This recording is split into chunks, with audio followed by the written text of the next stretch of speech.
पहले किसी की दादी नहीं, देख कहते ना स्टोरी, कहानियां सुनते ना, पहले दादा दादी के पास हम साथ में रहते थे, तो दादी हमें कहानी सुनाती थी, दादा हमें कहानी सुनाते थे, हमें बताते थे पुराने बातों के बारे में, पुराने लोगों के बारे में, तो हम उनके पास बैठते थे। तो आजकल तो कोई नहीं बैठता है, सब मोबाइल और टीवी में बिजी रहते हैं और अपने काम में बिजी रहते हैं।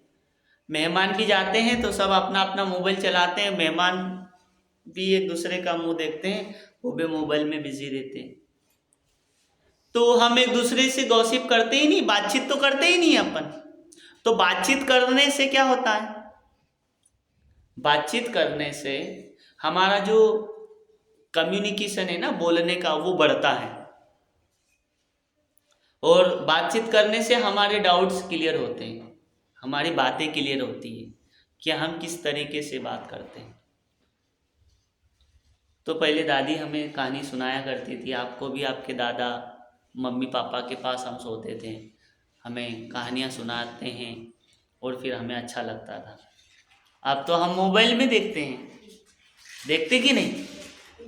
अब मोबाइल में हम कहानियाँ थोड़ी ना देखते हैं, हम तो वो देखते हैं डांस, वो कैसा नाच रहा है, वो कैसा हंस रहा है, वो कैसा हंसा रहा है, वो देखते हैं ना, कॉमेडी चीज़ें देखते हैं, यार मेरा सुपरस्टार, वो चलती ना है ना। तो ऐसी कहानियां हम देखते हैं, तो उनको देख करके हम हंसते हैं। क्या करते हैं? हम हंसते हैं। तो उनको देख करके हम तो क्या कर रहे हैं, अपना टाइम वेस्ट कर रहे हैं ना। तो अपना कुछ करो, वो तो पैसे कमा रहा है। क्या कमा रहा है? पैसे कमा रहा है। तो अपन क्या कर रहे हैं? ऐसा है, कहानी है एक छोटी सी, समझने की कोशिश करें आप सभी बच्चे। एक बार दो पत्थर थे, दो पत्थरों की कहानी है। शायद मैंने आपको पहले सुनाई हो कभी, तो है ना। तो एक कलाकार होता ना, कलाकार किसे कहते हैं? जो कोई सी भी चीजों को बना दे, मूर्तिकार। कलाकार मूर्तिकार था। तो उसके पास छेनी और हथौड़ा था। छेनी आती है ना उसको तोड़ने की, आकार देने की। तो ऐसे जो घटिया लोग होते ना यहाँ के, तुम्हारी समाज के लोग, तो ये लोग पहले वो बनाते थे ओखली, है ना, ओखली बनाते थे ना, अभी भी बनाते हैं। और वो पीसने की क्या बोलते हैं, आटा पीसने की, उसको क्या बोलते हैं? घट्टी। क्या बोलते हैं? घट्टी। तो वो पहले बनाते थे ये पत्थरों से, आज भी बनाते हैं। सर हमारे घर पत्थर। हाँ, तो ये कला थी। तो वो गया और पत्थर को क्या करने लग गया? तोड़ने लगा। तो पत्थर के अंदर से एक आवाज आई, वो रोने लग गया, बोले मुझे मत तोड़ो, मुझे दर्द होता है, मैं सहन नहीं कर पाता हूँ, बोले मुझे मत तोड़ो। तो उस कलाकार ने उस पत्थर को, मतलब ऐसे छेनी और हथौड़े से मारा उसने। अंदर से एक आवाज है, बोले मुझे मत मारो, मुझे मत तोड़ो, मुझे दर्द होता है। तो उसने उसको वहीं छोड़ दिया। कलाकार आगे गया, फिर उसको एक और पत्थर मिला। तो उस पत्थर को उसने तोड़ना शुरू किया, उसको आकार देना शुरू किया। तो उसके अंदर से कोई आवाज नहीं आई। तो उसने क्या किया, उस पत्थर को तोड़ के एक अच्छी सी उसने शानदार सी मूर्ति बना दी। जो मंदिरों में हम स्थापना करते हैं ना मूर्ति, वो बना दी उसने।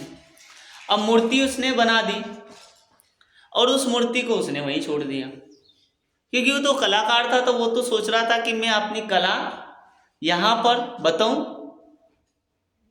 अगर मेरे पास कला है, अगर मैं कला नहीं बताऊंगा तो लोगों को कैसे पता चलेगा कि किसने बनाया? समझ गए आप? वो गांव में गया, तो गांव में बहुत सारे लोग इकट्ठा थे और आपस में चर्चा कर रहे थे, यार अपन ने गांव में एक मंदिर तो बना दिया है, अब मंदिर तो बन गया है, अब मूर्ति लाना बाकी, अब कहाँ से लाएं?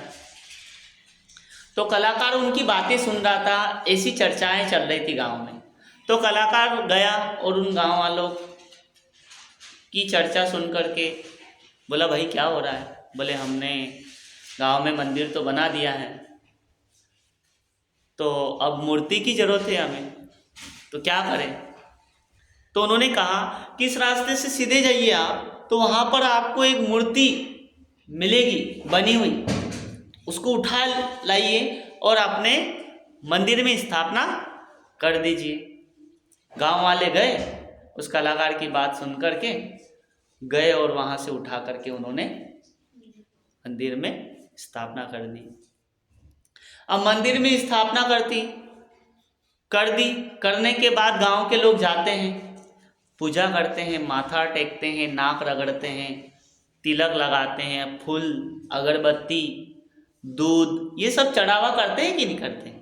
कोई पैसा वगैरह उस पत्थर की करते हैं। हर कोई आता है और अपना मतलब साक्षात दंडवत प्रणाम करता है, ऐसे मतलब लेट जाता है और भगवान से अपनी कामना, है भगवान मेरे परिवार को हमेशा सुखी रखना, मेरी हर इच्छाएं पूरी करना, यही भगवान से कामना करते, मुझे हमेशा स्वस्थ रखना। तो ये सब कामना करते हैं, जाते हैं। और कुछ लोग नारियल भी लाते हैं। अब नारियल फोड़ने के लिए जगह नहीं, जो पत्थर रो रहा था उसको तो उन्होंने कहा कि जहाँ से आप मूर्ति लाए उसके आगे से जो पत्थर रो रहा था ना, जो दर्द हो रहा था, उसको उठा करके लाओ। वहाँ पर उसके आगे एक और पत्थर था, तो उसको ला करके उन्होंने मंदिर के सामने, बाहर मंदिर के गेट के सामने वहाँ पर रख दिया। तो कोई भी व्यक्ति नारियल, अगरबत्ती लेता, फूल वगैरह ले जाता, मालाएं ले जाता, तो मालाएं भगवान को चढ़ाता उसके गले में, और अगरबत्ती लगा करके कहाँ उस साइड में पत्थर पे लगा देते, पत्थर में लगा देते, और नारियल को उसी पत्थर के ऊपर मारते, फोड़ते और चले जाते। डेली रूटीन यही था लोगों का।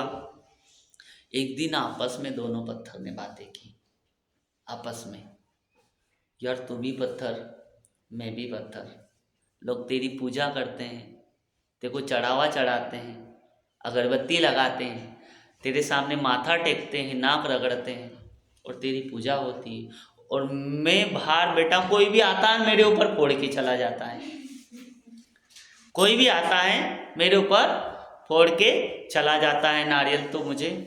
तो उस मूर्ति ने कहा उस पत्थर से, जब एक कलाकार आपके पास आया था, तो उस कलाकार ने आपको बनाने की कोशिश की थी, मूर्ति बनाने की कोशिश की थी।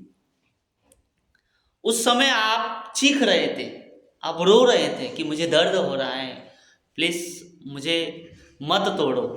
और मैंने उस समय दर्द सहा, जब मेरी मूर्ति बनाई गई ना, उस समय मैंने दर्द सहा, मैंने खूब दर्द सहा, और तब जाकर के आज मैं मूर्ति बना हूँ और आज मेरी पूजा होती है। और आप को क्या करते, कोई भी आता है आपके ऊपर फोड़ के चला जाता है। तो इस कहानी से हमें क्या शिक्षा मिलती है? शिक्षक, माता पिता, कोई भी अगर आपको डांटते हैं, मारते हैं, तो किसके लिए? आपके फायदे के लिए, क्योंकि वो आपको एक अच्छा इंसान बनाना चाहते हैं, इसीलिए आपको डांटते हैं, मारते हैं। आपके माँ बाप आपको डांटते हैं, मारते हैं कि नहीं? बेटा ये काम मत करना, रॉन्ग है, राइट क्या है, ये गलत है, स्कूल जाओ, पढ़ाई लिखाई करो, अपना काम करो।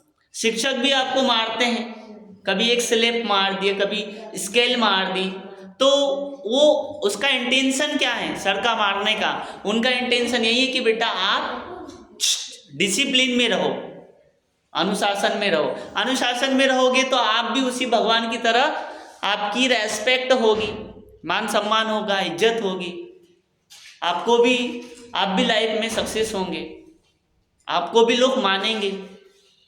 मानेंगे कि नहीं मानेंगे? तो इस कहानी से हमें यही शिक्षा मिलती है, कोई भी कुछ बोले, अगर आपको सही बोल रहा है आपके फायदे के लिए, पढ़े लिखे से संबंधित, तो उसको हमेशा जरूर सुने और अच्छे से समझे। यही इस कहानी का मॉरल है और यही लाइफ का मॉरल है। Thank you so much.